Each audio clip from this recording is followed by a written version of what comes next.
Les avancées des recherches sur de potentiels vaccins ont suscité d'immenses espoirs ces derniers jours, mais la page du Covid-19 est encore loin d'être tournée.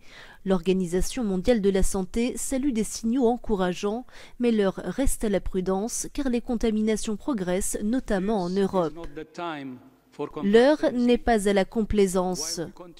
Nous continuons à recevoir des nouvelles encourageantes sur les vaccins et restons prudemment optimistes quant à la possibilité que de nouveaux outils commencent à arriver dans les prochains mois. Je suis extrêmement préoccupé par l'augmentation du nombre de cas dans certains pays, en particulier en Europe et en Amérique.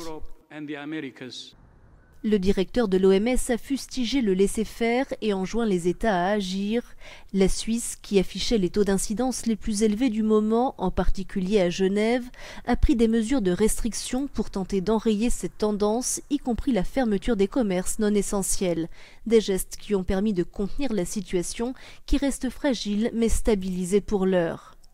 En Allemagne, le confinement partiel de 2 semaines a permis de contenir l'envolée de nouvelles infections, a indiqué ce lundi Angela Merkel, mais la chancelière allemande appelle la population à réduire ses contacts au strict minimum.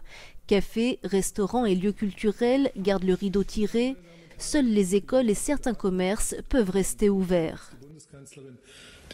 La Suède, dont la gestion de crise faisait figure d'exception et suscitait la controverse, va limiter les rassemblements à 8 personnes dès la semaine prochaine, et ce pendant un mois.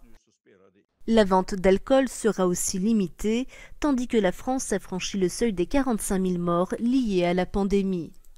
La courbe des nouveaux cas montre une légère inflexion, mais les services de réanimation affichent toujours complets dans les régions les plus touchées, où les effets des restrictions tardent davantage à se faire sentir.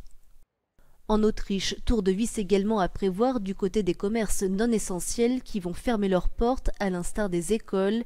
Les déplacements seront également limités.